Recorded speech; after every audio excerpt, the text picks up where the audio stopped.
All right, who's going to ask a question first? And this would be absolutely weird if nobody came up here.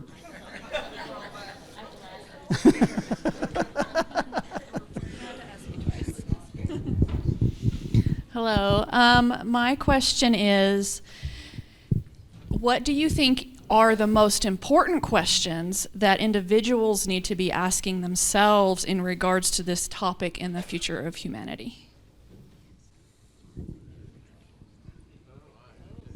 You stumped them.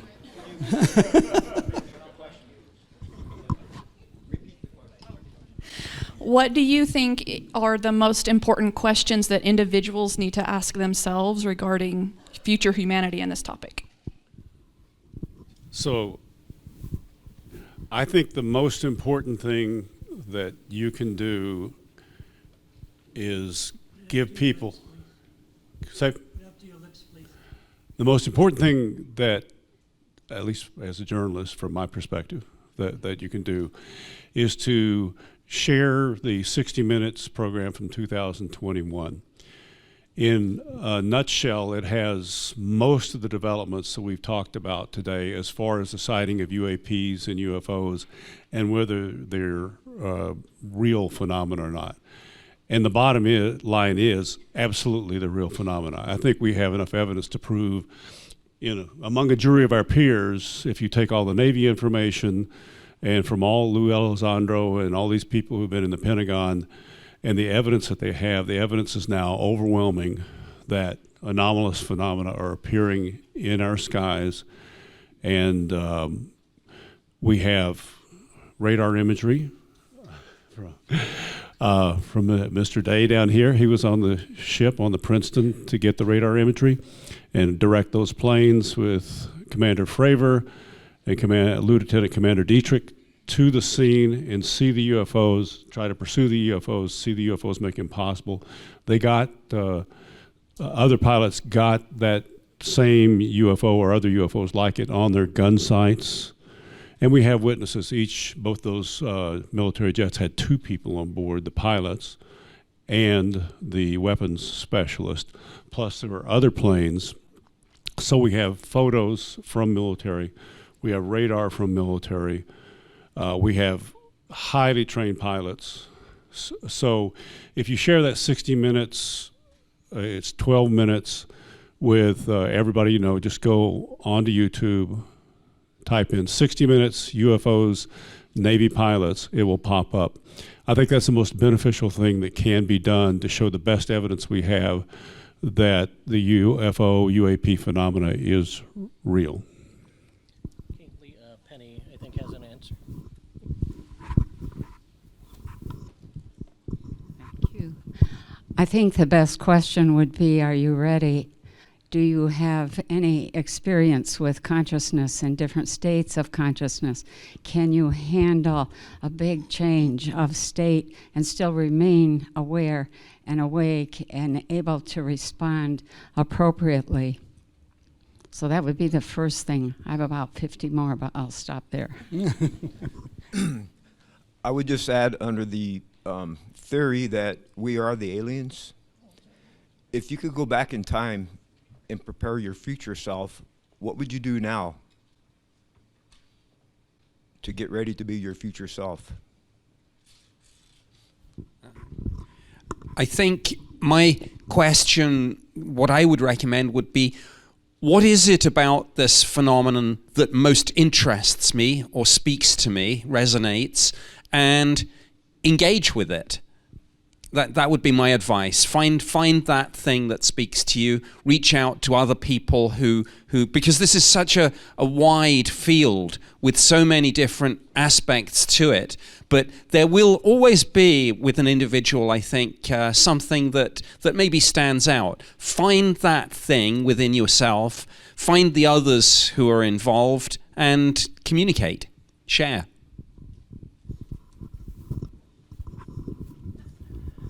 I wasn't going to answer this but from my perspective, those things they're saying resonate with me. But the most important thing that you can do is educate yourself about the phenomena in the following way.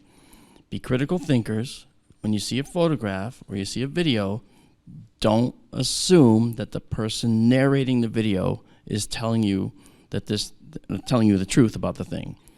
You have to be discerning so you can do it yourself.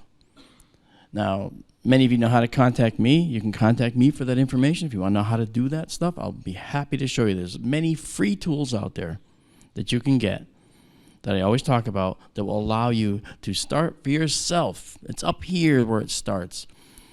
It's not somebody saying, this is a UFO, I know it. And you just say, yeah, no, we don't do that anymore, right? We have to be critical thinkers. And I can help you do that. And I know I'm adding myself to an onslaught of email, but I don't care. Okay, you guys, there's tools out there. I want you to have them. Just an ad, by the way, for y'all here. You can direct your question at a specific speaker if that's what you want, or you can just direct it at the panel and let them do their thing. This is directed to Penny. I so was profoundly moved by your presentation yesterday. I have a very remarkably similar background at a high level. And I'm sure that everyone here have had some profound experiences.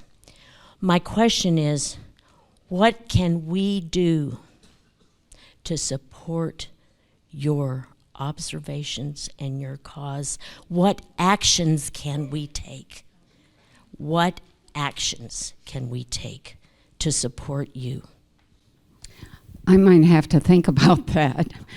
I think right now, the thing that I really need the most of is time. So if you could manufacture a few extra days a week, I would really appreciate it.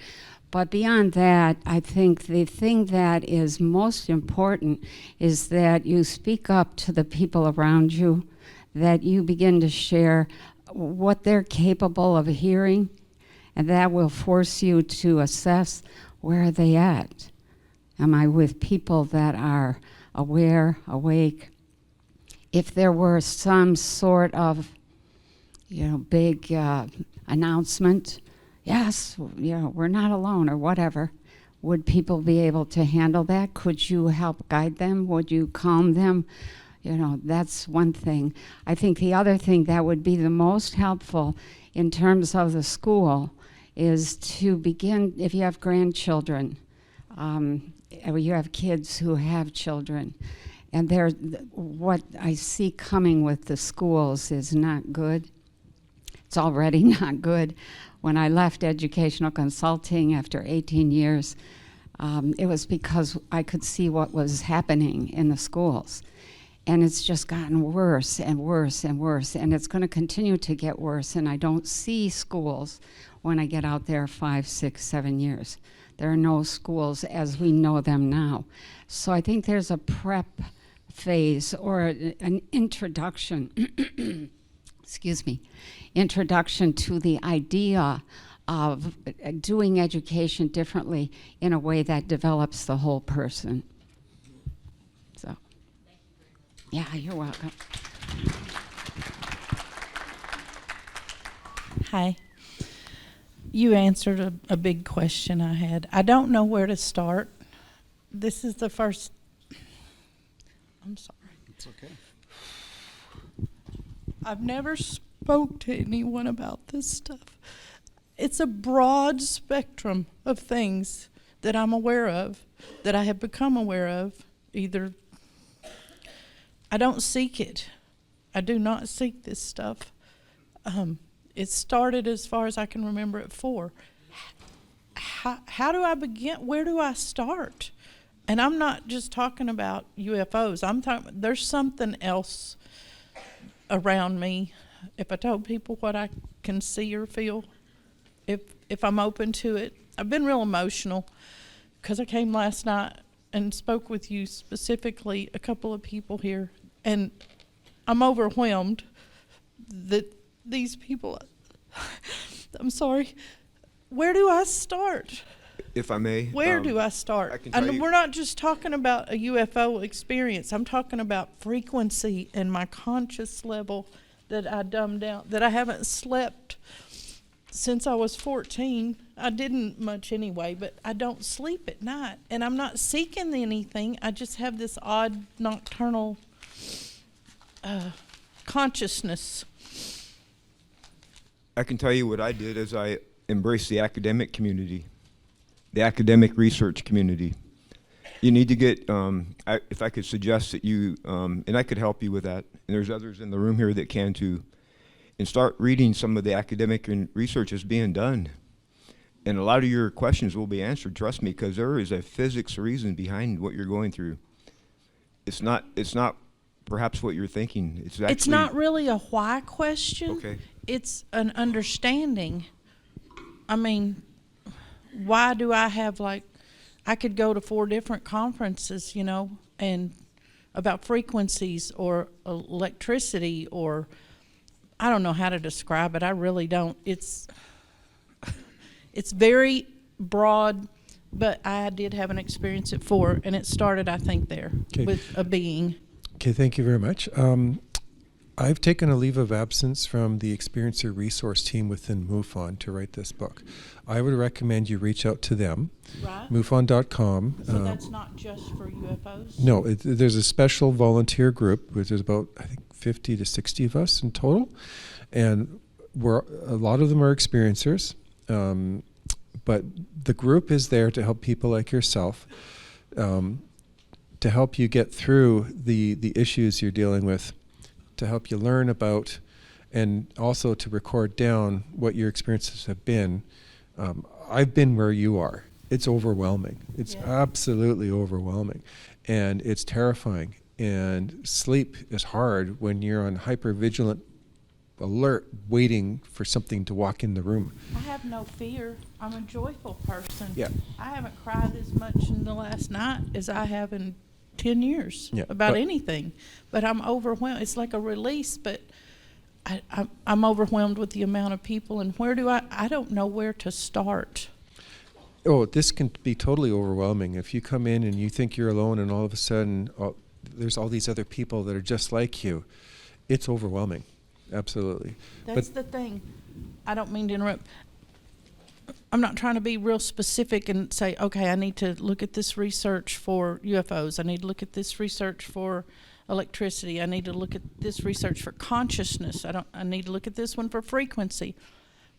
Is there going to be another convention before next year that y'all go to? Or are there other experts like? There are several conventions. I'll start traveling. I mean, yeah. at this point, I'm just overwhelmed. I think about once a month or something like that for all of summer. Contact in the Desert is a big one. Yeah, the biggest one is Contact in the Desert. Yes, if I may, Contact in the Desert is one of the next big conferences coming up, and there will be dozens and dozens of speakers and like-minded people. I believe the dates are May 29th through to June 3rd, and it's in Palm Springs, California. Okay. So that I recommend. Thank you so much. And I don't want to take up any more of your time. I'm just very overwhelmed. If you're willing to travel to sunny Michigan, September 21st and 22nd, we have our annual UFO Contact Conference there, and I think it's very much in the lane of what you're seeking. So it's not just going to be about UFOs, it is going to be about consciousness and... The large variety of topics. There's one last part that I wanted to say. Many of these conferences, the MUFON group is going to be there, and they have an experiencer workshop.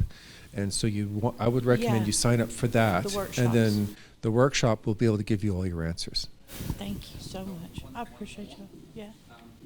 One more on the consciousness side is there is an annual event in Los Angeles called the Conscious Life Expo, which is usually held at the LAX Hilton. I know where that is. Okay, so Conscious Life Expo, just check the website, and I don't know if the details of 2025 are up yet, but it's usually held in, I think, February, yeah. Is there a common denominator that people don't tell? I mean, I was ostracized by my family, obviously, but you don't tell people because you don't want to get fired, or you don't want to speak about it, or somebody has something to say or said, did you ever, let's go do that. I'm not a explorer. I'm not at a whim to run out and, hang and do stuff, but things have started coming so frequently now, and different things that I have never experienced, that I'm overwhelmed. I don't know where to start. But is there, I don't want to be hypnotized. I'm terrified of being hypnotized. I have a fear, like you were talking about, like of someone saying, wow, you need to go to the doctor, or this or that, and let them examine you. And we've been examined when I was 4 years old, so I'm overwhelmed. But I appreciate y'all very much for what I have seen today. I know you just came up to hug me, but do you have a question for these guys? Yes, I do. I started with the Dancing Woolly Masters a long time ago, and then Clyde Swanson's Synchronized Universe in 2003, and What the Bleep, and now 3 physicists have earned a Nobel Prize for proving that there is no local reality, which explains why UFOs can come and go as they please. All right, what I want to know is, when are we going to break free from all of this nonsense and start working on our own so that we can get out there too? What do you mean by nonsense? What do you mean by nonsense? Define that. Well, this is a hologram. This is not real. We know that. We've known that for quite a while. And we have the ability to move on beyond this, from three-dimensional time, three dimensions plus time, to 4 dimensions plus time, where we can be the ones traveling in space and going different planets and different parts of the galaxy, different parts of the universe. We're not moving. We really are. So let me say a couple of things. When you get to a point that you really deeply understand the nature of reality and how things come to be real, this is as real as it gets. These constructs that are everywhere across the universe are just like this. Some are a little more dense, some are a little less dense, but they're just like this. If you want to go back to the God state where there is nothing, you can go back there and just float in the bliss. But when you want to come to a reality, you are going to come to some arrangement of form. And during periods of time when I was teleporting, and I'm very, very observant, and there've been, especially in the first times, I would intend to go somewhere, and I would go to the wrong place. And what I would see while I was waiting for my perception to assemble this is how it looks. First of all, you're in a blank space. There's nothing there. And then these pixel-like lights begin to take shape. And then some outlines form. And then it gets filled in. And then the color is added. And then it comes alive. And that's the reality. And that's how all realities take shape. So when you talk about moving on from here, absolutely. I mean, I took that as, yes, we're going to get off the planet any minute now, but we have to come together as a group in order to decide how are we going to engineer those ships. How are we going to share the knowledge? You have to get past competition. And so, I'll end there, but I'll just say, this is real.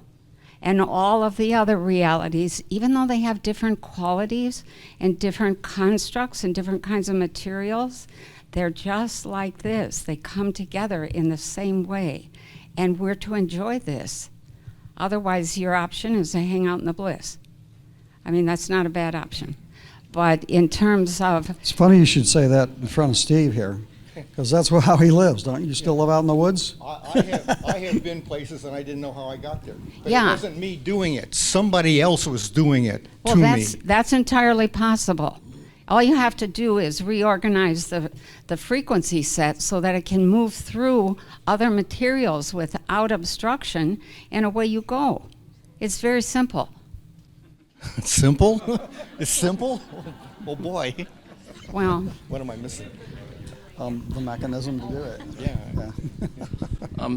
You know, the thing is, the whole hologram thing really came into the limelight after the Wachowski brothers did the Matrix series.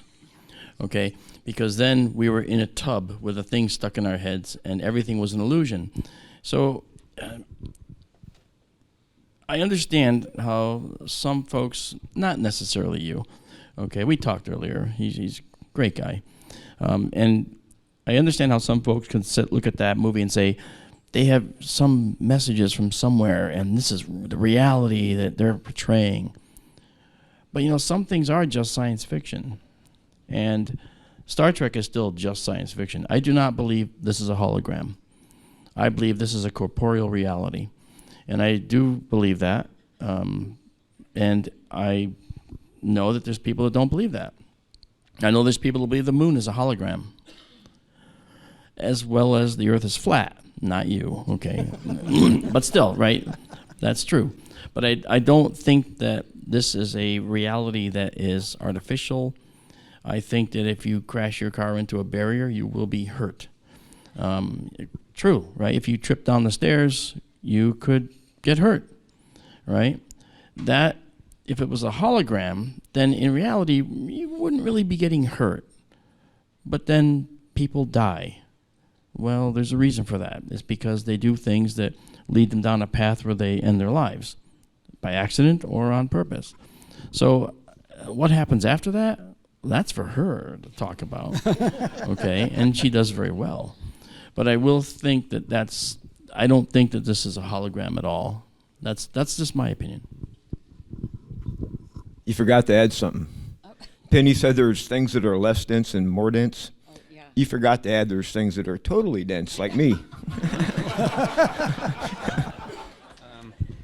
I'll just, I mentioned in my presentation simulation theory, and really starting from Nick Bostrom's paper on that. I have no idea whether or not we're living in a hologram or a simulation or whatever. What I do know is that some people in Silicon Valley believe in simulation theory and are quietly funding some efforts to, I'll use the phrase, bust us out of the matrix and see what's out there. But look, just a piece of, I guess, personal philosophy. I don't know whether or not this is reality, but we are stuck in it at the moment and we have to live in it. So I would say, you know, be nice to people, enjoy life, and live in the moment.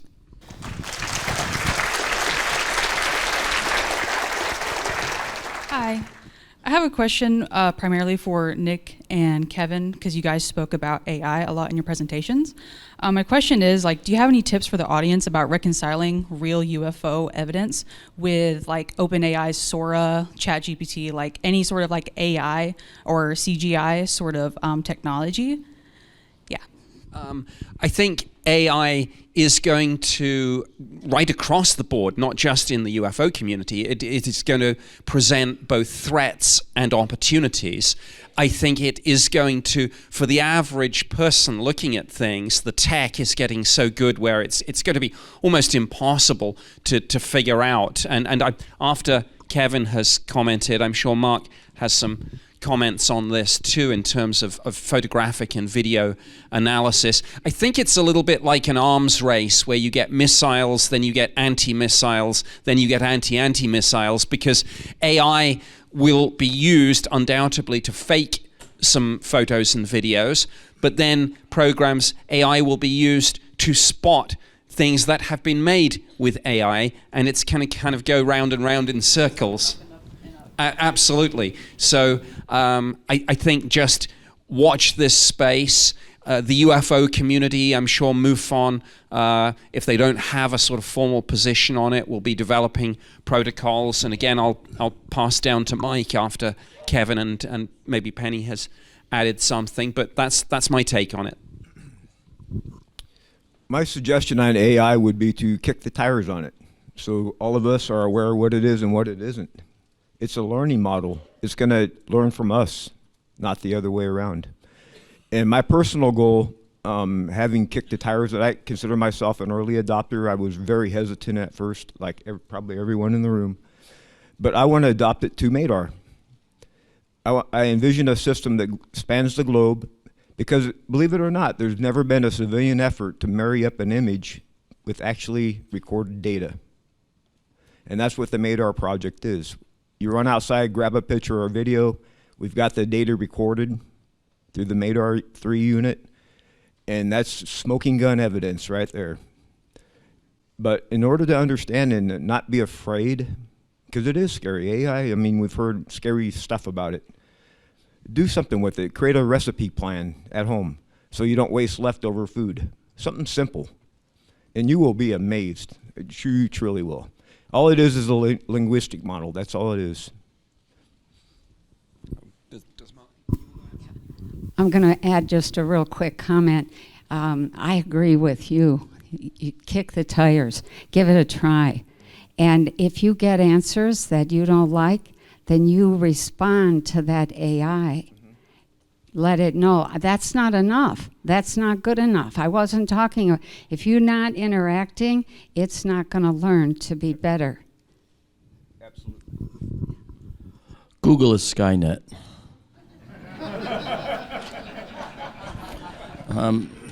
I'm certain of it. But, okay, in terms of AI, my job has become exponentially more difficult. However, you'll see online people take a photo of a fuzzy object and then they enhance it with AI and look, it's a ship with windows. Okay, one thing you have to understand is that if you have a fuzzy object, you can never make it sharper than that fuzzy object because it can't get better resolution than the original resolution. Who knows that? Look at little hands go up. Everybody knows that. You guys won't be fooled. Okay? The guy sleeping over there might be, but I'm kidding. But the bottom line is that when you look at how AI can help us, I believe, as Kevin does, that you have to kick the tires. As you said, you got to kick the tires. Very important. But we have to be very careful because it can end up making suggestions that make people stop thinking. You want to get an answer? Ask ChatGPT. What should I do today? I have to get dressed? Oh, okay, I'll get dressed. I mean, it could literally get to that point, okay? Like the movie WALL-E. Remember WALL-E? Okay? Everybody was just lazy, fat, dumb, and happy. They were driving around their little carts inside the ship the whole time, if you haven't seen the movie. And people were normal when they got on the ship, but then later on they grew and evolved into these large lumps where everything was done for them. That's AI, okay? And we have to be careful where it can take us. So in terms of Photoshop, I'm an expert with Photoshop. I've used it for decades, okay? Back when it was a program you could buy in a floppy disk. Yeah, I'm that old, okay? And so we have to be careful what AI is telling us. Everyone here is warning you about that, warning all of you about that. And we have to use it for very specific things where we kind of have a semblance of an idea of what the answer should be, and let AI kind of backfill with additional information that you could then critically think and vet against other sources to see if it's correct. I know it's work, and there's no one-stop shop, all right? But we can never stop thinking, and we have to always critically think. If I could add one more thing about AI. If humanity never adopts AI, guess what happens? Humanity will never adopt AI.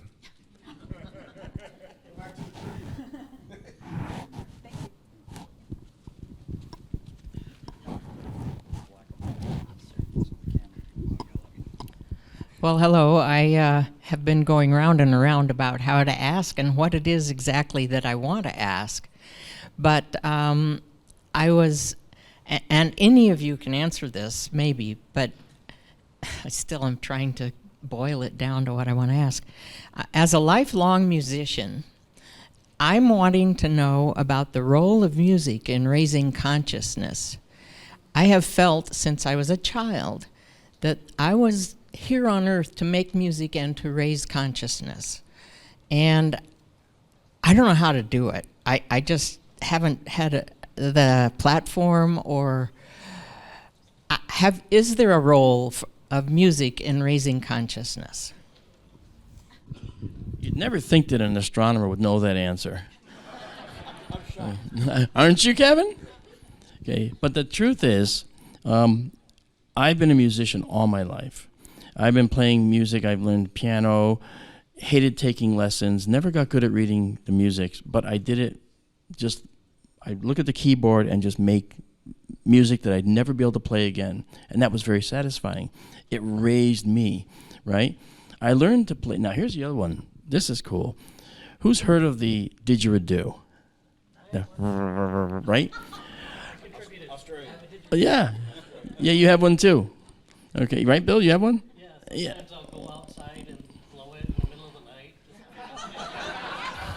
That's right. I've done that as well. And as a matter of fact, I have a 25-pound didgeridoo. It's made of stringy bark. It's from Australia directly. I ordered it. Couldn't wait for it to come. Boy, was the shipping crazy on that one. Long, giant thing. Well, anyway, the sound is a drone, right? There's frequencies in the drone that get into your head. And I have to tell you that when I play it, I go out on my front porch. I live in a relatively, innocuous place where I don't have neighbors who think, who's that guy farting over there? You know what I mean? And when, sorry. But when I play it, okay, I'll get to the point. When I play it, that drone gets into your head, and because it's a repeating drone, the drone is always the undertone playing in the background, and you're circular breathing. So you're breathing while you're playing. So air is always coming out as well as pulling in air. You go in through your nose, out through your mouth, and you're still getting air in your lungs. Circular breathing is a trumpet player's thing too. I've never played the trumpet. But the process does something to your body. And that process, that it buzzes you, right? And when you buzz, not talking about any other way, but through didgeridoo, okay? When you buzz, you start to feel, I do, lighter and separate, and you begin to view the world in a whole different way. So the drone of the didge is the thing that I go to when I want to meditate or when I want to actually start to get rid of the worries of the day, when I want to start thinking about new things, when I want to raise my consciousness level to a point where I can then see things that I couldn't see before. I know that's so generic, but that really is what it is. And so I guess I'm encouraging everyone to go buy a didge.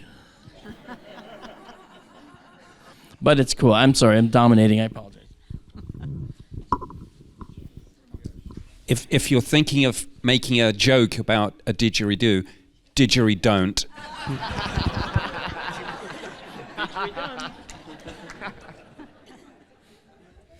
Hi there. Thank you. First and foremost, thank you to everyone for doing this today. My question is for everyone. I think each of you has offered a distinctive, if not visceral, discourse over the last 3 days. So my question is, again, for everyone, if there were a case, historical, encounter, abduction, whatever it is, outside of maybe those of you who have had, very personal cases, which cases historically in this phenomenon speak most to you and why?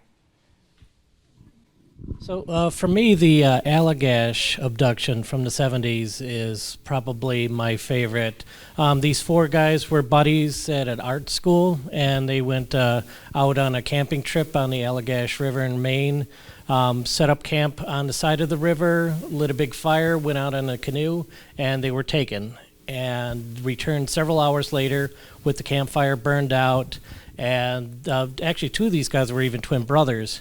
And what was really gripping about this was not only were they four independent witnesses, but they were also artists. The work that they produced about their abduction experiences, some of the best art I think I've ever seen on this phenomena, and it was all from these four gentlemen's shared experiences, and they still continue to go on and talk about it today. And it was one of Ray Fowler's well-known cases. He also, if you're familiar with Betty Andreasen and his Watchers books and things like that, that's a favorite of mine. For me, it was the Trindade event. It was a 1968 sighting by a Brazilian Navy ship. About 48 people on board had seen this Saturn-shaped UFO fly over the island of Trindade. It's an island off of Brazil. They were there on a training mission, and there was a photographer on board. He took photos, and it was, I discovered that in grade 4 or 5, and it looked exactly what I saw when I was 6 years old. And it's actually the world's first government release of a UFO photo series. It was Brazil's version of the Nimitz encounter and the other two videos. And so I know that the skeptics over the years desperately tried to find a way to counter it away and grasp on a whole bunch of different explanations. But the fact is, they did a 2-year study on this event, an investigation, and they found that there was 48 some odd witnesses. It wasn't fabricated. It wasn't spoons taken in a photograph to fake it. It was a real event released by the president of Brazil, and it stands as the world's first disclosure of a UFO series of photos by a government. So I actually didn't want to answer this question, but I can. So if you saw my presentation on Dr. Hynek, I'll just relay his favorite 4 events. One was Betty and Barney Hill case, and he's interviewed all these people. The next was Father William Gill in Papua New Guinea in 1961, a couple of years after Betty and Barney Hill. He respected the 2 fishermen in Pascagoula, Louisiana, right? Pascagoula, who were horribly ridiculed and maintained their story. And you said Mr. Park had Calvin Parker. Calvin Parker had presented here? Yes. Okay. I'm sorry. Did you guys know that he passed away shortly? Yeah, he just passed away. But he respected them. You didn't have to be a pilot or a scientist for him to take your story seriously. And the last one he really respected was Travis Walton. These are ones that he mentioned to me personally. So there's my answer to that.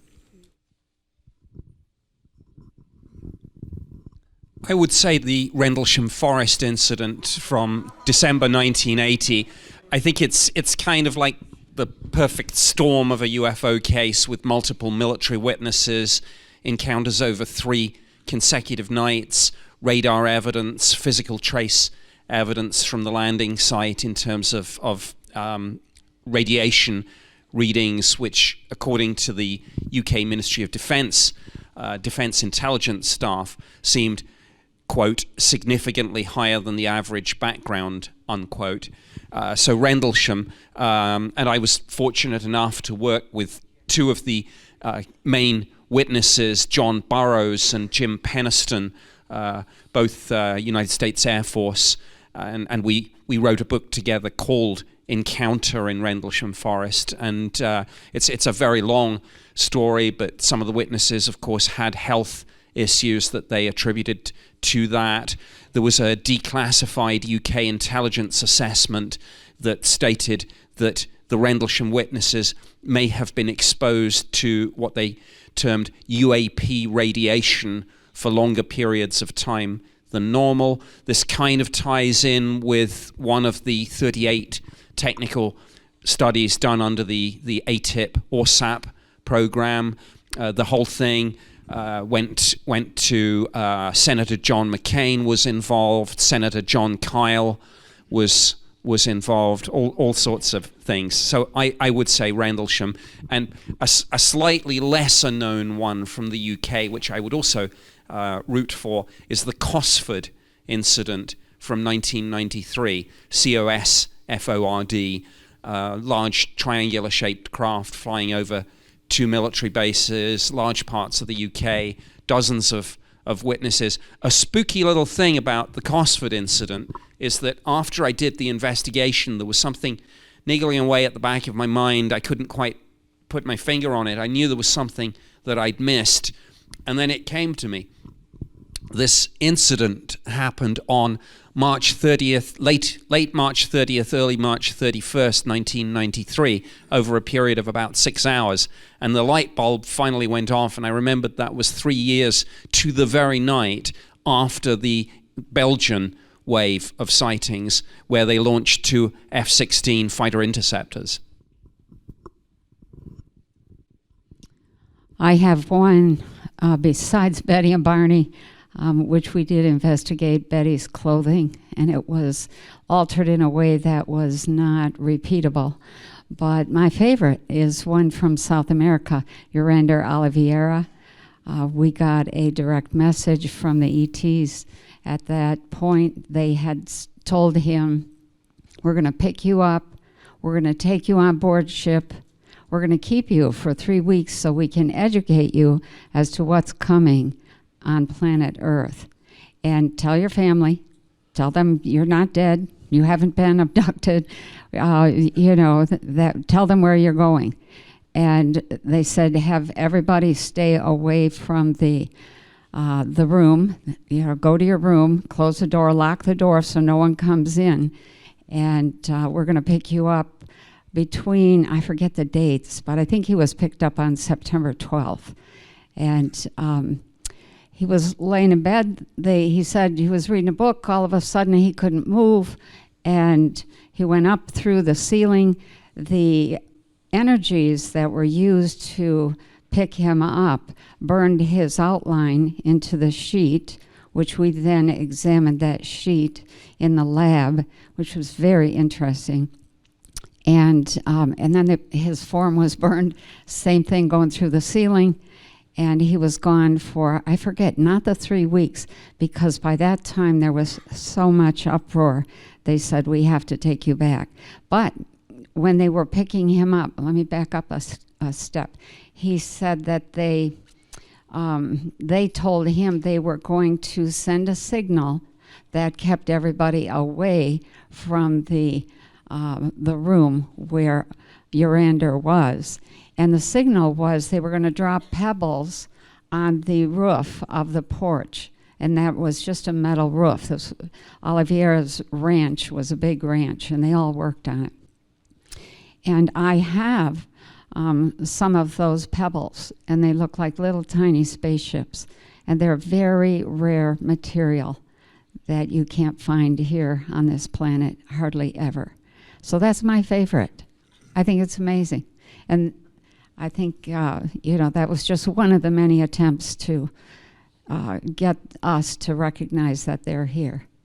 So, you want to say anything? How am I supposed to follow that? That is awesome. I actually never heard that. And going back to something Nick said about radiation burns and things like that, you remember in my talk I mentioned how these UFOs are probably particle accelerators, and they give off this synchrotron radiation on the outside but not on the inside? What do you think those radiation burns might have been from? See, nodding heads, I see it. This is where all the talks you hear try to do the cross connections about the different information so you can actually put this together. That's very important. Now, that's not the favorite. My favorite is, believe it or not, it lasts like 2.8 seconds. And you say, well, that's not hardly anything. Videos, you see videos all the time on YouTube, and people have their cameras and they're facing things, and you get like 10-minute videos. And you hear them swearing and saying, oh my gosh, I've never seen that. Okay, but how about this one? Who's heard of Nick Mariana? I'm not surprised. You have. Okay, one person. Nick Mariana, 1950, Great Falls, Montana. He was at a baseball stadium. I forget what his job was, but he was there with his daughter, and they were there to survey the stadium because he was going to be doing some kind of event, all right, or prepare something. And he had a 16 millimeter film camera Remember those? Film, acetate, real stuff. Okay. Well, he was filming the baseball stadium when all of a sudden something caught his eye. And for 2.8 seconds or so, you see these two silver objects going right through. Now, the first thing you think as an astronomer is, oh, daytime meteor. I've seen them, but they're usually trailing lots and lots of smoke, okay? Because they're burning up in the atmosphere. They're massive, right? These are called earth grazers. We've seen them. But in this case, there's two bright dots traveling one right behind the other at some distance behind the large light towers at the stadium. And he's capturing this for like this much time. Wow, what was that? Okay, let's get back to work. You know? Now, he inquired what they might be. He called the Air Force Base. And, of course, no aircraft in the vicinity. We've heard that all before. Could it have been something? Maybe. However, they were bright silver objects traveling, leaving no trail whatsoever. All right? So they weren't meteors to me.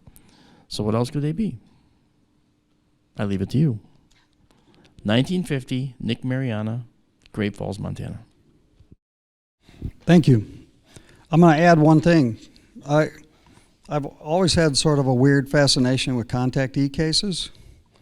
You know, it's one of those like, no, well, let's not talk about that. That's too weird. But I've always been fascinated with them. My favorite was Howard Menger. Does anybody remember Howard Menger? Everybody remembers George Adamski and Billy Meyer and those guys. But Howard Menger fascinated me, so check that out. You guys already mentioned all the other cool, you know, abduction and contact cases, so. This question is for Penny. In your talk, you referred to the ETs as they. Could you describe these ETs to me? What did they look like? Yeah, the ones that I work with have a variety of looks, I guess, or forms or whatever. There are people that are Nordic looking. They're very tall, really tall, and they're really good looking. But then there's some that are not so good looking. They are, I've seen the grays. Lots of people have seen the grays, but there's another group that I have worked with. They are called the Gentrans, Gentrans, and they have their face kind of slants outward, it kind of protrudes. And so the face is not flat, it's kind of like this. And then there's wrinkles up the nose. I've seen some that look like they have something growing up, like right here and right here. And it's not a beard. I've seen many, many times the cat people. So even where I live, panthers, we don't have panthers in West Michigan, but we have these cat people that are pretty amazing. And then I've seen some that look to me like Arcturians. I'm not sure that they are, but they have a whole different shape. Well, it looks like a head, and they have nice eyes, but they look like they lost a lot of weight, and they're really scrawny looking. And then, you know, there's others I don't know. So that's the gamut. Are they always naked? No. Oh, they have clothes with pockets and all that stuff? They have clothes. Okay. Could I ask you, Penny, who did you deal with on the ship that you were on? Oh, there was more. I did not know there was more than one ship that you were on. I thought it was just one. Well, yeah, there's been a lot.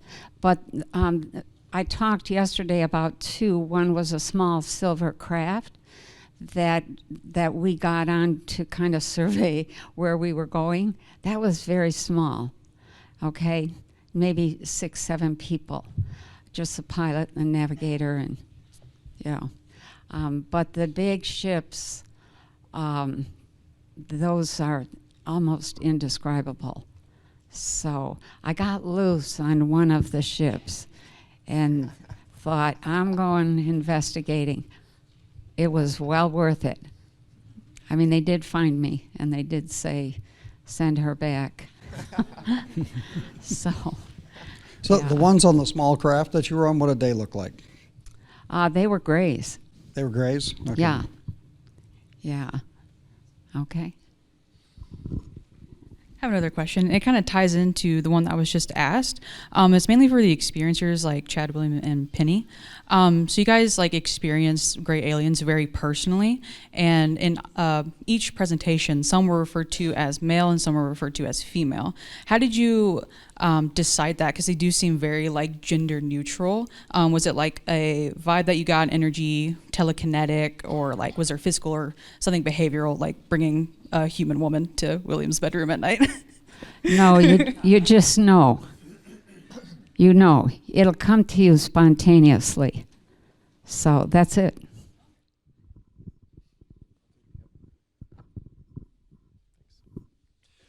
For me, when they communicate, there's a tone of voice and a feminine quality versus a male quality. The voice is more high-pitched, softer, where males have a more baritone, deeper voice, and that's how you tell. You can't visibly tell, but you can hear it in the tone of the telepathic voice.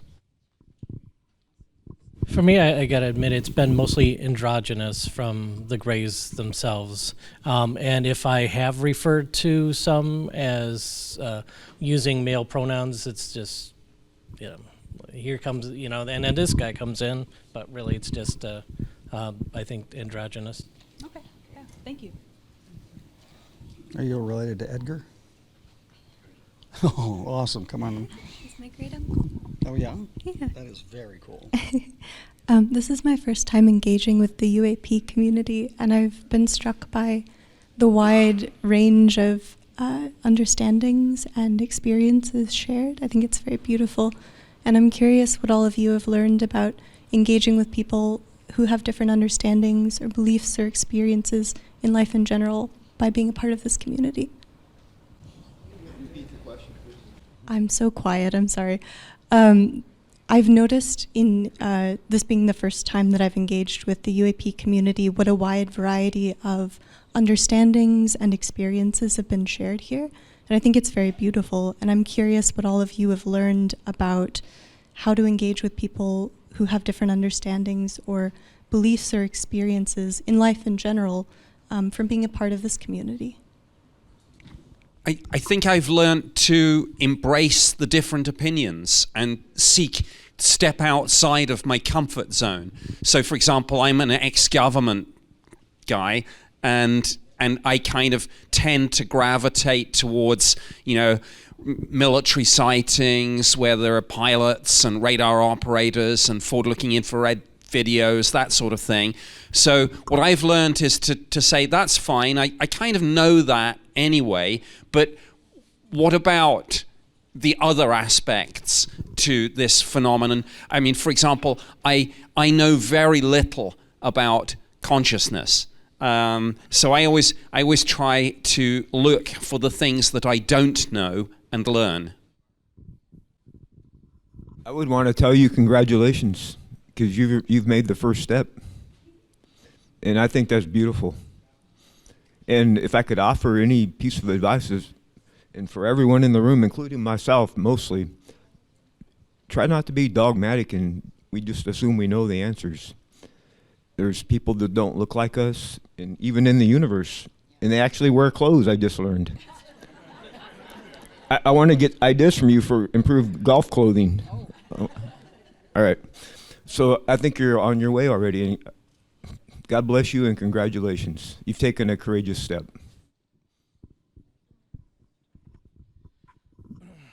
So when I went through my personal journey of exploration, just trying to make sense firsthand of the things that were happening to me before I really encountered any sort of literature to give context to what was going on with me, I think one of the important things was to sort of understand where I stood on things personally from my experience, and then to reach out and compare it to other things. And it was an interesting thing because you hear in terms of when we're being visited? Are we visited by aliens? Are we visited by extraterrestrial, other dimensional beings? Are they us from the future, et cetera, et cetera? And anytime you want to take one of those theories and say this is the correct theory, you can find abundant evidence that that is the correct theory. And so then it becomes very tough. And then you really have to learn to embrace the mystery, because any theory, you just like Mad Libs, make up a theory and then look it up and probably find evidence for it, and which can be really frustrating. And you have to often feel your way through it. And one of the things that I really liked, Paulo Harris, a great investigator, when she was asked, do you think they're from the future? Are they from another planet, another dimension? She would say all of the above. And it was a nice answer to just about everything. It was like all of the above. And if you can learn to embrace the mystery and that it's possible that everything is true, then it makes interacting with other people in this space, in this community, I think, a lot easier. Can I tell everybody who you are? Sure. Are you sure? Because people will come up to you and ask you all kinds of questions that you may not know. Okay. You never know who you're going to run into at this conference or any UFO conference. This is the great niece of Edgar Cayce.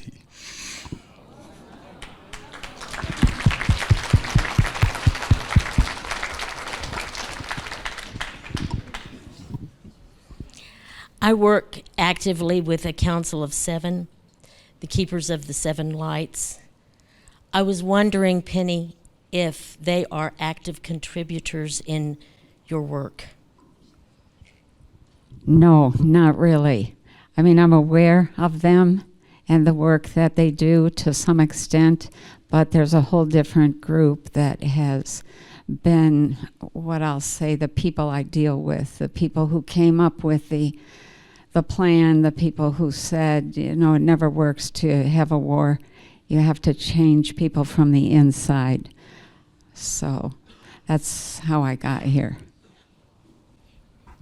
In your familiarity of the Council of Seven, is there any comment as to how I can interface, even though they are not a part directly? Is there, other than channeling, what they guide me into? If you have a group that you're working with, or even an individual, you stick with that. Okay. That's a major thing. But you keep your eyes and your ears open for, are there connections? Is there a bridge somewhere that's yours to cross? That kind of thing. Sometimes you wait a long time before something actually opens up. But if you're doing your piece, a lot of people come to me and say, yeah, I want to do something, and they don't understand how special it is just to be here, just to be an individual. You exude an energy. That field is a good 20 feet. Everywhere you go, you impact everybody and everything. That is very valuable. We are counting on that to help. You're already on question number 2, No, it's not a question. I just wanted to tell you thank you, and I wanted to tell you that you answered my question explicitly. It's about, I was wondering if there was a bridge between Council of Seven and what you did, and you answered it beautifully. Thank you so very much. Thank you. All right, so my question is directed kind of for all of you to see if any of you have any insight or opinion on this. I've gotten the opportunity to hear a lot of interviews with military insiders who claim that we have had presence militarily and diplomatically in over 33 different galaxies currently, and that we have the opportunity, we have different ships such as the USS Hillencutter and the USS Roscoe that can travel to these galaxies light years away, and that they deal with the Council of Seven and another intergalactic diplomatic group known as the Accordium that are in that intergalactic space station supposedly around Saturn. Do any of you know anything that would confirm that, or have heard anything similar that relates to those findings that I've heard from other military insiders. I just want to comment that we are everywhere. Your comment about having a presence in 33 other galaxies or places, yeah, we are much more widespread than people think. I'm not sure what the number is, but we are not limited to just this galaxy. So the rest of your question, I'm not sure about. I think what you're really asking is, can any of you confirm the existence of a real space force that's been out there moving around that nobody knows about, while we're down here analyzing Tic Tacs and trying to figure this out, and we really have people out there? You heard the stories of USOs underwater, U.S. Navy seeing them. I relayed one that I encountered. On that boat, the executive officer basically just said to the sonar guy, log it and dog it. Observe and report. And that's all they could do. So at the levels, I've interfaced up to the Joint Chiefs, actually. I've worked for the Joint Chiefs because I did projects for the Office of the President, actually. And you would think, well, that's pretty high up. Well, the people all the way up that ladder that I interfaced with, all the people, and I talked to the Joint Chiefs directly. I asked, what do you know about this fast mover program? Fast moving objects underwater, hundreds of knots underwater, okay? And they basically said, oh, I can't talk about that program. In other words, it exists, but it was an observe and report program on the boat, and I wasn't a sailor. Again, I was just an observer. I was there for that one cruise. But what happened was they just watched what they were doing. They weren't bothering us. We couldn't possibly bother them, right? That's really what it was. So their technology was way advanced. If you know, we believed it all. I mean, I certainly do. I witnessed it. So I'm kind of biased. I kind of think that they're here, okay, and I have that as evidence along with many other things like that. But at the highest levels in the government that I've talked to, I've never heard or heard anything saying, well, yeah, we've got so much more than you know. I've never heard those words. I wish I did, but I haven't. So were they telling what they could say and not say more? Yeah, maybe, right? I've been told I have to be quiet about certain things that I've done, right? I'll never talk about it because I can't, right? Well, obviously somebody else up there does too in the higher echelons. So maybe, but one thing I have a problem with is people says, oh, we're on Mars already. It's like, no, I don't buy that. You know, it makes me twitch because I don't see the evidence for that in all these circles that I am in. Never, ever seen that evidence. There's satellites that look at launches and check for launches all over the world. We know if North Korea is testing a freaking new car, okay, which is very rare there, okay, but we do know those things. And unfortunately, there's been no space launches of any kind. Because right now we still have to travel into space. Maybe from space, from orbit, we can go somewhere else. I think that's the next step, right? But currently, I've seen no evidence of it. Doesn't mean it's not happening, but I've just seen no evidence of it. Sorry I hope that's like, I'm bursting people's bubbles. I'm sorry. Mark, you could have just said no.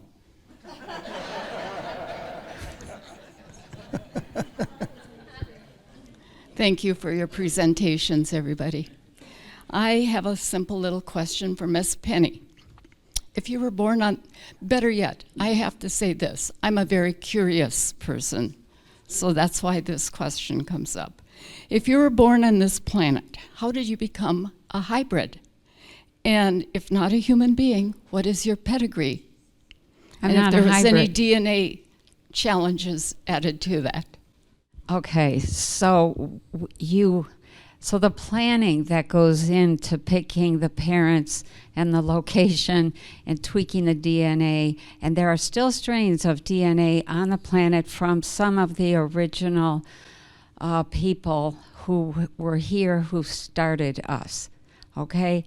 So then you have to find somebody who's carrying that DNA. Then you have to find a match that will bring that as the, you end up with some unusual DNA, which I do have.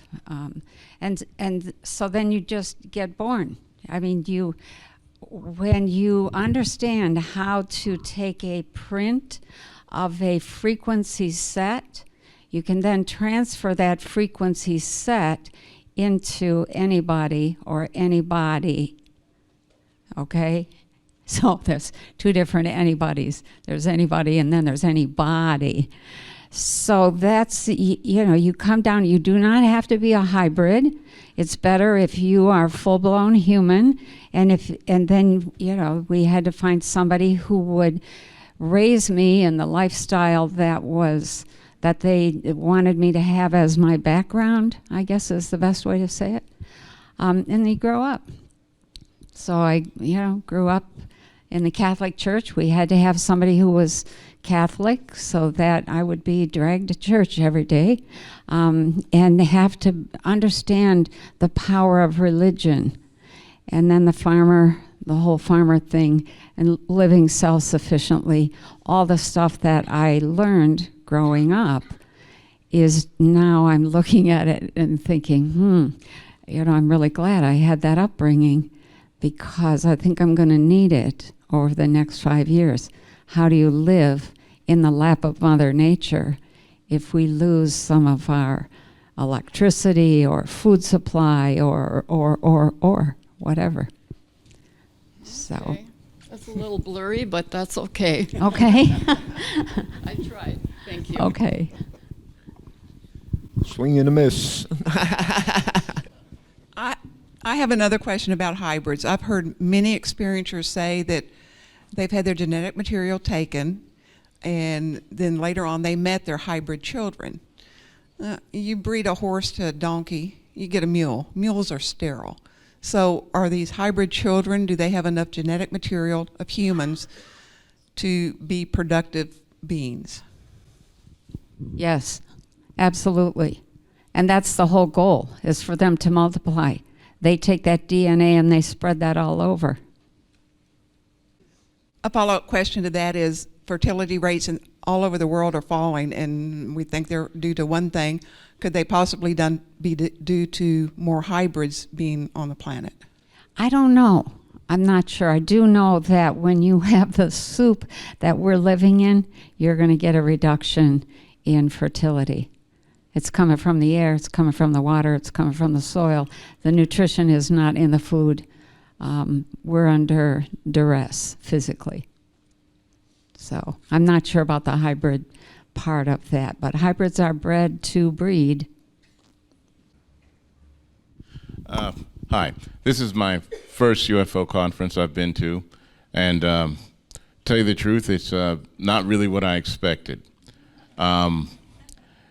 Going down, looking at the vendors and just, I guess, some of the speakers and whatnot, I couldn't tell the difference if this was like a UFO convention or maybe something for the fair folk, I don't know, fairy or maybe even some sorts of pseudo-religion.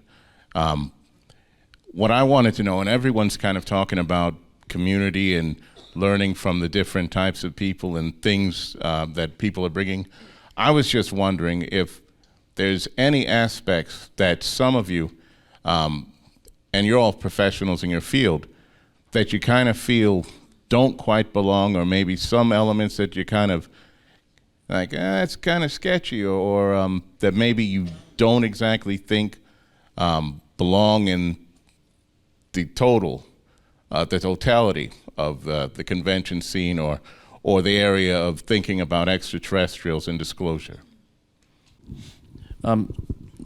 That's actually a great question. From my perspective as a science person, I have been surrounded in UFO conferences by people that other people would call woo-woo. all right? And I tend to stick to the science we know, and I have an eye and an open mind to the science we don't know. And sometimes, to get to the science we don't know, we have to be willing to embrace some of those other concepts. I'll give you an example. We talk about, you say that you may not recognize the difference between UFOs and a paranormal conference, right?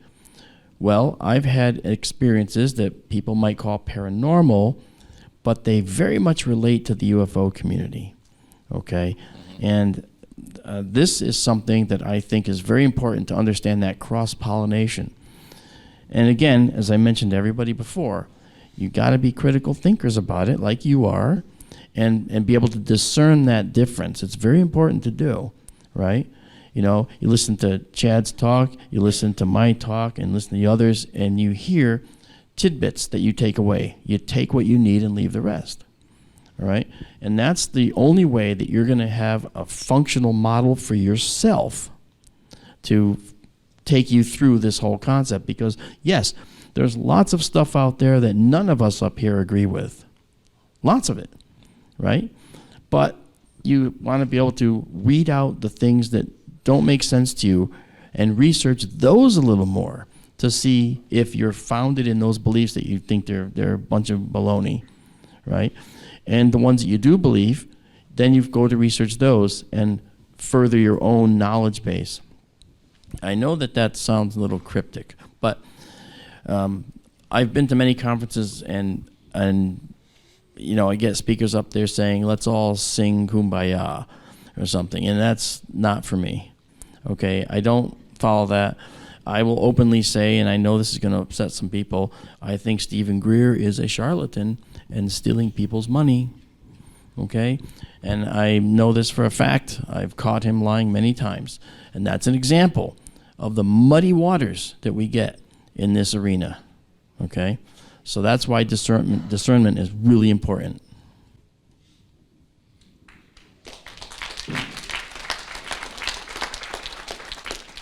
I would just like to applaud you for the courage you had just now to address this in a forum like this. It's voices like yours that are needed, absolutely needed. Because I like to think myself of a critical thinker myself, but if it helps, there is actually a physics reason, a mathematic and physics reason why all this is true. There are poltergeists, there are UFOs, and there's things that are unknown unknowns. And so when you try to hold a forum like this, you're going to get the entire, like on a sports team, you've got an entire spectrum of people that make up a team. There is no I in the word team. There's I in a team, and that's what you're seeing here. So I hope that helps you, and I definitely applaud your courage. And thank you for stepping forward with it. I recognize it on a deep level.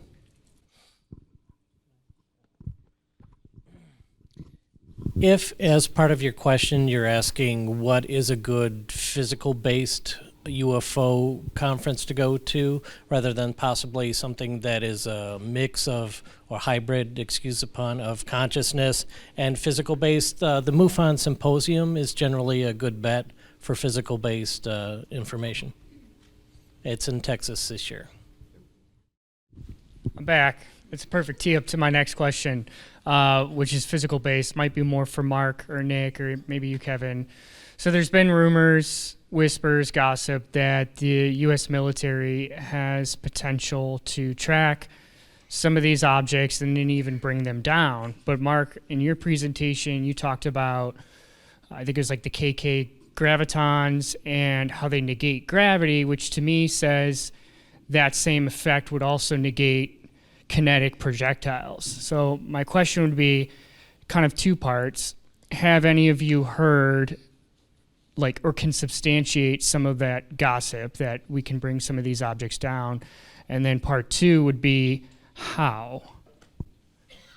Okay, as far as substantiating gossip, I can't substantiate gossip, and only because I haven't heard any about that.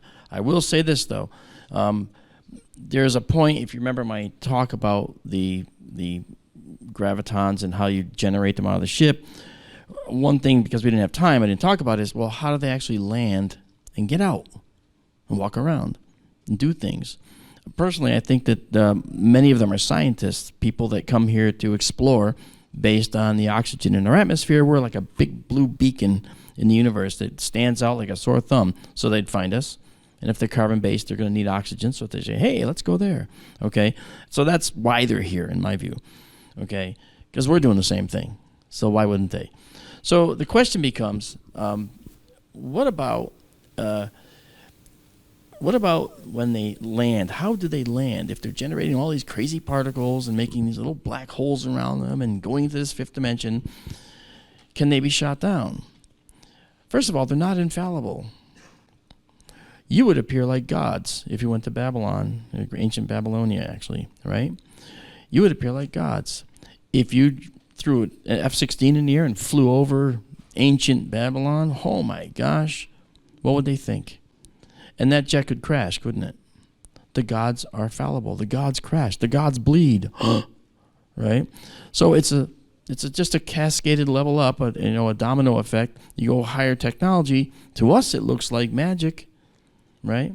But to them, it's actually their day-to-day operations. And those day-to-day operations can cause problems. They can have breakdowns. They're no different. The only thing standing between them and us is their technology, and technology will break down, right? They're made of materials made in our universe, and those materials do degrade over time in constructs. So, yeah. So I don't know of any way for us to bring them down. I do know that if there's a point where they're oscillating back and forth in that intermix of fifth dimension and fourth dimension oscillation, if they end up sort of here in four dimensions for a brief enough time, and they're doing it fast. So if we shoot some continuous weapon of some kind at it, we might actually interrupt the capability for them to actually go oscillating back, and maybe that would bring them down. I don't see any reason why not, right? Underwater, they're perfectly safe. We can't do anything. We'd never catch them, They move hundreds of knots underwater easily because the water isn't impeding them because of the way they're oscillating in and out. So on the surface, sure, we could probably have a way, especially energy weapons. An energy weapon could probably do it. And guess what? We're developing energy weapons. Who knew? Who thought? So that's I think as much as I can offer on that. But that's actually a really good question.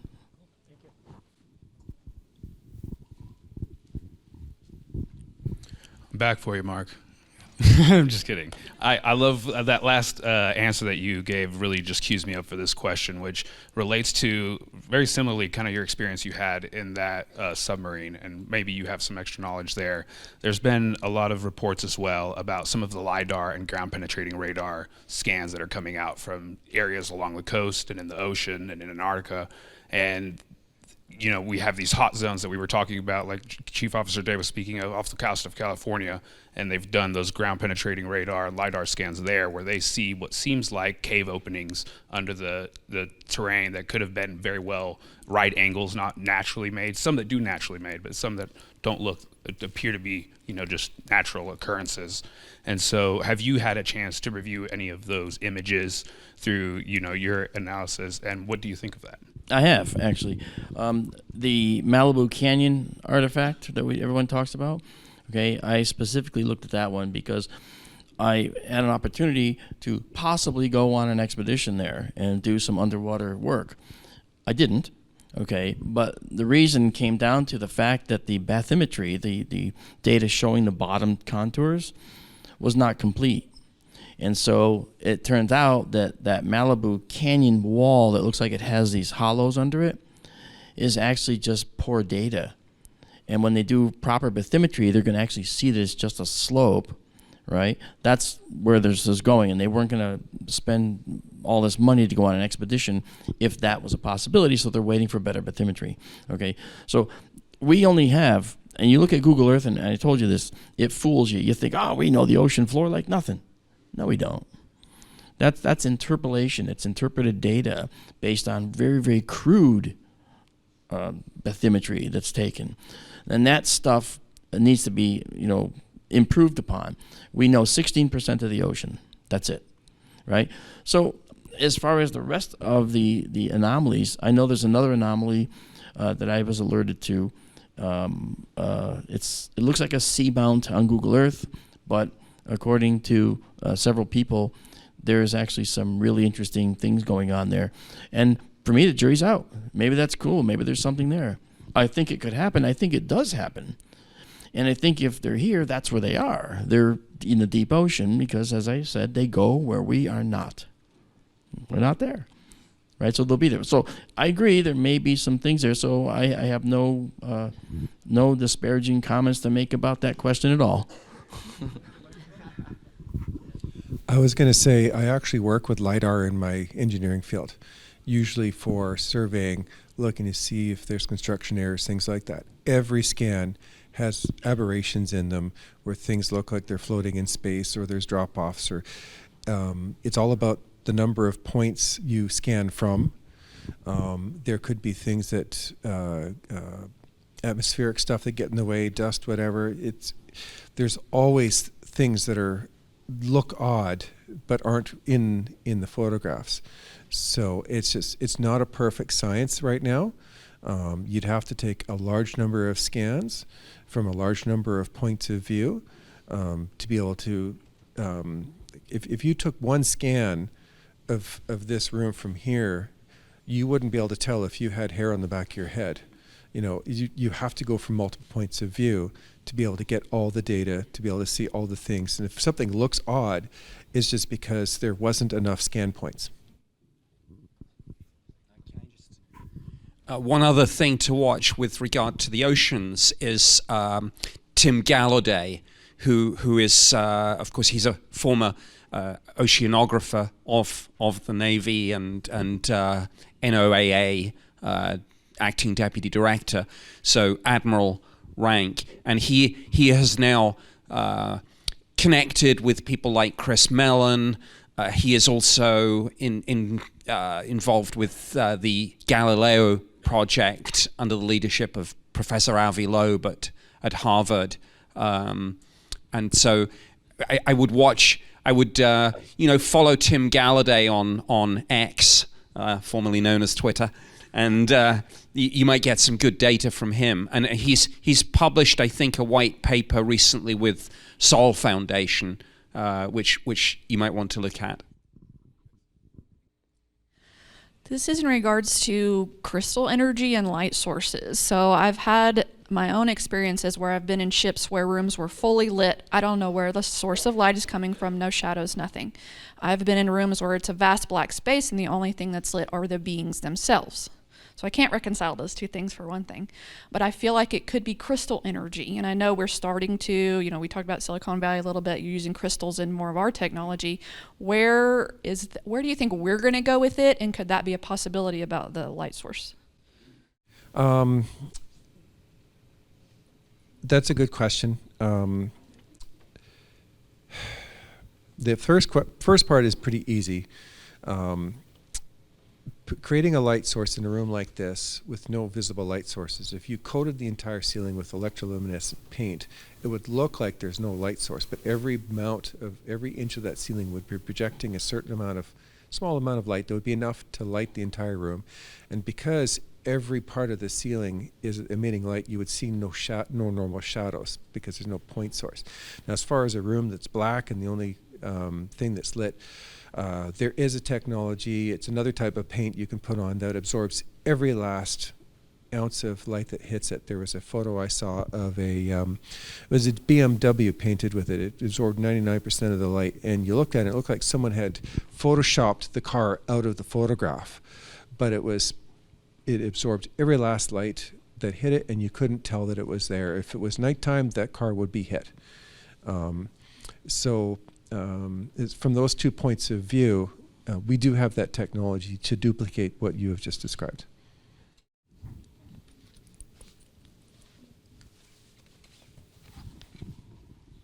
Okay, I'm back again.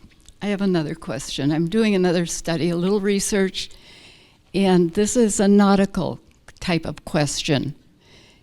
The Bermuda Triangle, we'll just do that one. Do y'all have information about that? If not, I can ask another one.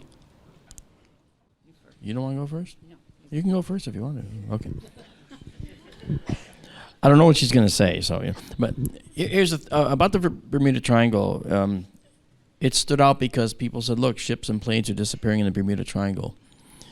So what I did was I correlated all the disappearances of ships and planes in that entire ocean, and guess what? The Bermuda Triangle doesn't stand out for any reason in particular. It's just a major, it's like a shipping lane, and so there's just as many outside as inside. There's actually nothing that happened there content-wise, ship-wise. However, there are reports that compasses still do go crazy in there, and I'm well aware of that. You know, I don't know about any other information like that. I know you're going to have something to say about it, and maybe Kevin will say a few things if he knows about if he's done any cruises in that direction, and we'll see. But let's have Penny say what she said. I just think it's important for us to begin to understand that there are regions where different frequency sets overlap and you get a hybrid area. There are doorways, there are portals. Those hybrid areas are kind of like a stairway or a door to other dimensions or other locations. And that may be the case. I'm not sure about the Bermuda Triangle, but I do know that there are places that you can go to on this planet. In Germany, open a door, walk through, and you are in Detroit. So there are many of those. One down in Tucson that I have actually been through myself. And then there are others. And crop circles literally are locations on the planet where energies coming up from the Earth interact with the energies of the atmosphere, and they form nature patterns. Mathematical patterns. They're beautiful. So, yeah, hybrid areas.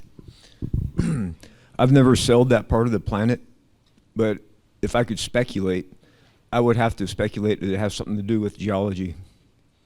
It's probably something prosaic. It has to do with physics and geology.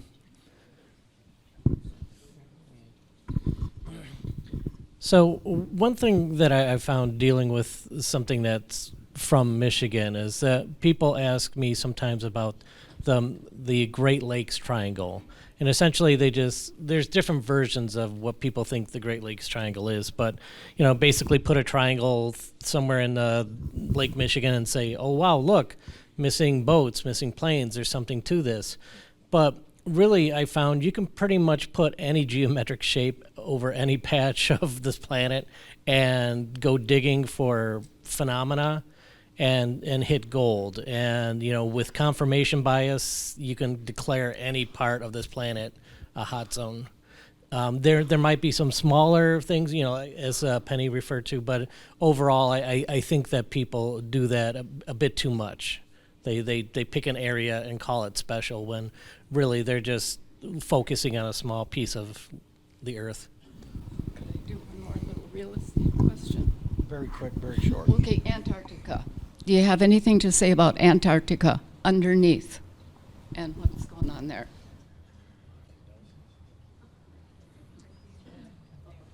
You stumped us. I know it. Antarctica is, of course, the largest continent, and I have friends I know that were at McMurdo Station for months on end, because once you fly in, you got to stay there for months on end before you can get out again. And they've studied Antarctica. When you look on Google Earth or some other maps, you see those little triangular holes, and people say, oh, look, a hole. There's a hole in Antarctica.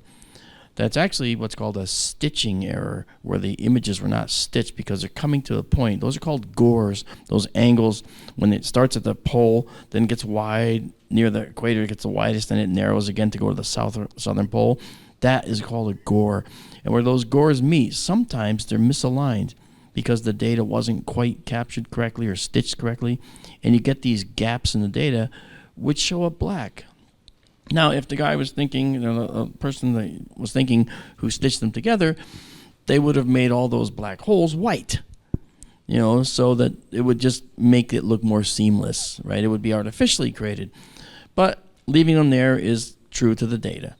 And so when people see these dark little squares and triangles, they say, oh, look what happened, there's something there. I mean, I've seen photos from Antarctica, and you got to understand, when I see a photo and someone says, look, a hole, a tunnel into Antarctica, well, guess who's going to go digging for all kinds of other photos taken all over time, okay? And I've found many photos that show that these aren't what people purport to be. So far, Antarctica is just a large continent, and actually, it's among the driest continents on the world, which is interesting with all that snow. Anyway.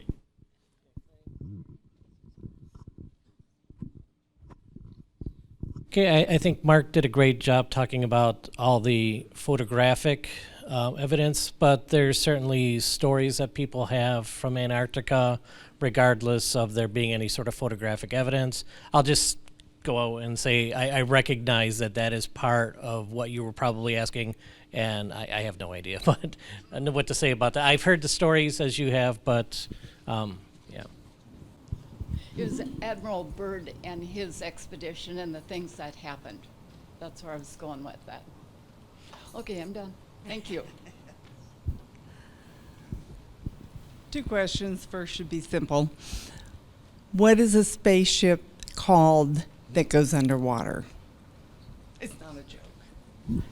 Is there a name for a UFO that... Commonly USO. USO. Yeah.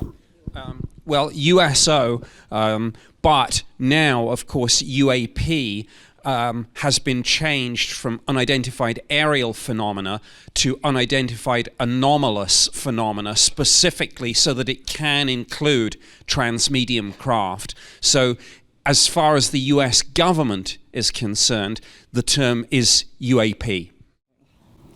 My second question, I can't for the life of me understand. They're out there. We know it. They're collecting data. Why is it a big secret with the government? Why is there such a conspiracy to keep information away that they absolutely have? Like the pilot said, I couldn't come out. We were sworn to secrecy. I don't understand why they want to have all the information and not share it when we are all experience it here on Earth. If I could sum it up in a nutshell, it's ontological shock. They're afraid if these things reveal themselves all at once, that the world's going to go crazy. But COVID made the world go crazy. I mean, that was a total... But we're survivors. We can handle data, and we can handle good news and bad news. Ma'am, it's happening right now in the Middle East. They're over there bombing each other over what? Over what? Answer. I don't know. Over, it starts with an R, I'll help you. Religion. Right, so if that's true, what's going to be the reaction to all 2,600 faiths and religions on the planet when they also find out that, guess what, NHI has their own God, and it ain't the one we think? It ain't going to go well. So what I think that is being done is preparing humanity for what's about to happen. And it's going to happen. We are not in control of the agenda. But back in the 60s and 50s and 40s, they were, even with all these sightings, everything, people would lie. And even back then, was that their consideration? We're going to have a world war amongst ourselves because there's UFOs. There's other... Well, we understand your excitement and your confusion, and your anger. confusion. Your It's anger. not really anger. It's well, just I don't understand. I'm angry. I've been angry about the secrecy, but here's the point: is it's changing now. That's why these people are here. Mm-hmm. The government has admitted they're real, so now we're going down the path to get everybody ready to completely understand that. So it's changed. So. Yeah. But I didn't really think about it until the military guy talked, and he said, you know, I experienced all this. It changed my life. I went to people over and over and over, and nobody would acknowledge, and nobody would, you know, everything was secret, and probably people have been killed over it to keep them quiet. Right. Well, thank God that's changing, and people are being allowed to talk and encouraged to talk, and that's why Kevin's here. That's why Sean was going to be here. That's why Lou and all these guys are doing their work to get these people to come forward, because now they're not just shooting them. Now, Intellectually brilliant. And right, right. There's great minds that are that it's there. But Yeah. okay. That was my big question. I keep saying, why is the government?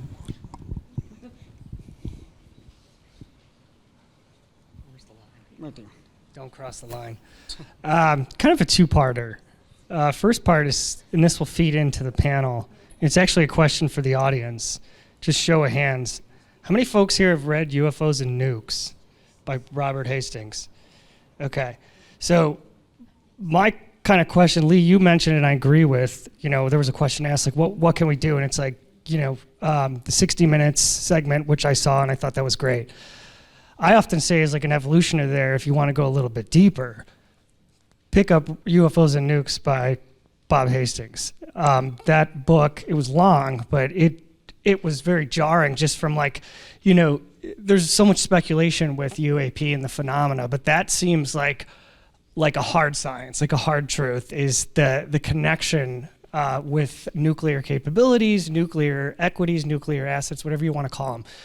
So this is a purely speculative question for any one of you, right? But like, what is your take? Why the interest, the obvious interest in humanity's nuclear capabilities, right? I don't think it's, you know, coincidence that, you know, sightings and everything kind of skyrocketed after the Trinity test, right? Jacques Vallée gets into all this and stuff. So just curious, open up for any one of you, but given that there's a lot of folks in the room that have read that book and are versed in that kind of connection, what's your take on it?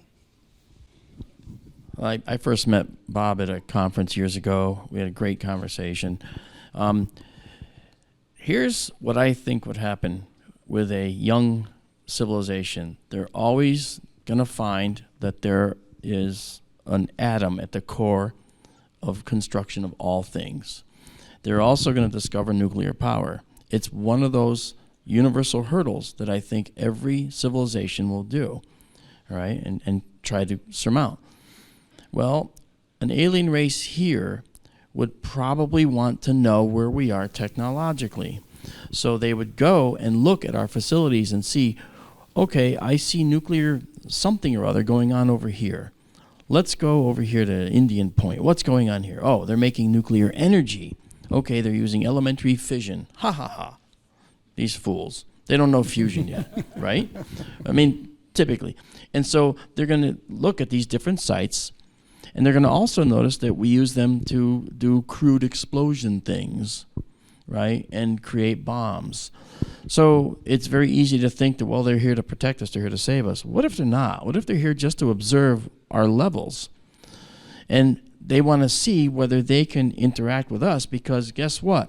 If we were to fire a nuclear weapon at a UFO, it would be destroyed. They're not impervious, they're not infallible. They're killable. That's the truth, all right? It's just that their technology is what stands between us, but our nukes bludgeon through it. That's the problem, okay? So they would try to turn them off. Okay, you know, hey, Philippe, let's make sure we can turn this thing off. If they fire it at us, yeah, okay, right? I mean, then they'll do that, and boom, they all go down, like Bob talks about in the book, right? So I think that that's what they do. They're monitoring our technological level and also making sure they still have a modicum of control over us if we were to use those against them. Yeah, I mean, the question, is there a connection between UFOs and nuclear facilities, is a question Congress has asked the DOD and the wider intelligence community. And it actually was it was written into a previous National Defense Authorization Act, because the skeptical theory is that there aren't more sightings around nuclear facilities at all. It's just that it's a collection bias arising from the point that those facilities are more heavily surveilled. So this will probably be answered in volume 2 of Arrow's historical records review, which is due by June. So could drop fairly soon. I do think that there is a bit of a danger with some of this, because I hear some of the New Age people say, oh, don't worry, if we ever did press the button, the aliens will come down and prevent us from blowing ourselves up. And I think that's a very dangerous mindset. They didn't stop Hiroshima and Nagasaki. They didn't stop the Holocaust. If people think that there's a safety net and the aliens are going to save us, we're more likely to press the button. Pressing the button is something we should not do, but it's up to ourselves to not use those weapons of mass destruction. And one thought that I've had over the past several years is that when people say, well, maybe the aliens are just waiting to make sure we don't blow ourselves up and we handle nuclear weapons responsibly. But what if they're really looking ahead to the next hurdle, how we handle AI? If they're like, oh wow, they've discovered this AI thing, maybe we should just wait back for 10 years and see if when we actually reveal ourselves, it's going to be to the humans or their AI overlords. We're down to 5 minutes left. Panel, please keep your remaining answers short so that we can get out of here on time. No one else get in line, please. This will be the last of it right here. Okay, I will make my question quick then. In January of this year, there was an incident in a Miami shopping center where multiple 10-foot tall beings were publicly sighted. There was this massive response from police and emergency services, and then it all kind of blew up on the internet really fast and then just kind of went away. So my question is there like a legitimate documented public sighting of beings that we know of that's been more than just a few people being, transported onto a ship or something like that? I mean, obviously these things are being swept under the rug historically. So, how do we know that that's a verifiable event or a hoax? Like, what are the key points that we should be aware of or understand as to, these type of events? I'd like to talk about the Miami event and then hand the mic over to somebody who might like to answer the part of your question there at the end. It was the reason that there was a heavy police presence there was because a bunch of youths were misbehaving, they were acting dangerously, and so the police were there for that reason. With the amount of lighting in that area, depending on the viewpoint that you had, these 10-foot tall beings were shadows, were elongated shadows. Looking at the video, there's no question. I mean, if there were 10-foot beings there, what people are pointing to in the video is not it. Those are shadows. And much like what happened in Vegas, where they said that UFO landed in their backyard, that family, and they also had these giant beings, there's a lot of thin soup there. I think people just took just a little bit of foothold and really confabulated the heck out of it. I don't really think there's anything to the mall whatsoever. But if anybody wants to answer the question, yes? Yeah, I did a bit of research on some of the mass school sightings. So like the Zimbabwe school sighting, there's one in Russia. Those were, I wrote a bit about them in my book, but a large number of people saw them. From different vantage points, different reactions. They had different points of view, points of perspective.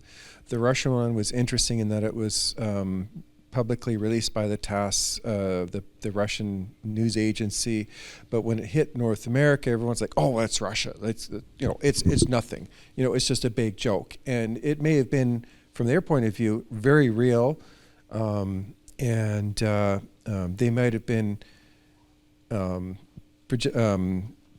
putting out the press release that they thought was factual, but because it's Russia and we're here, it doesn't count.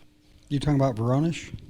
I don't remember the exact name. It's the Vostok schoolyard, tall schoolyard. beings with small heads. No, these beings were like 10, 15 feet tall. Yeah. There was no neck. They actually had 3 eyes. Something like they were really different creatures. So. Yeah, that's the same one. That Yep. was a very interesting event. Yeah. Yep. Thank you. Thanks very much. Last question. I'll give you $1,000 if you make it a yes or no question. Oh no. I've been very, very interested in space weather, space anomalies, things that affect our Earth, and I've been watching over the past decade or so that we're going to have an anomaly coming up shortly. Every 12,500 years, it's an event that resets our Earth. And I want to know if any of you have been studying any of this, if you have anything to say about this as far as the aliens coming in now, at this time, maybe collecting the DNA while they still have a chance, and if you could speak on that, please. Yeah, real quick. I did not see anything about a 12,000-year cycle. I mean, there's still certain cycles in the Earth, but nothing's coming into our solar system. If it was, like Nibiru, that people say is coming, or other things. Yeah, we can't predict what the sun's going to do, actually. Every 11 years, you go through the sunspot cycle. But there's no guarantees. Thanks for that clarification. There's no guarantees that the sun is going to do anything special. To us, it's a normal star that we've actually got a pretty good handle on. We just can't predict when it's going to have a flare. The biggest flares are X class, and there's X number with double-digit numbers after to show how bad it can be. So far, the worst thing they've ever done is things like the Carrington event, where the flare hit and started destroying electrical grids. Okay, that still can happen and has happened, but so far, nothing else. We can't predict anything with the sun.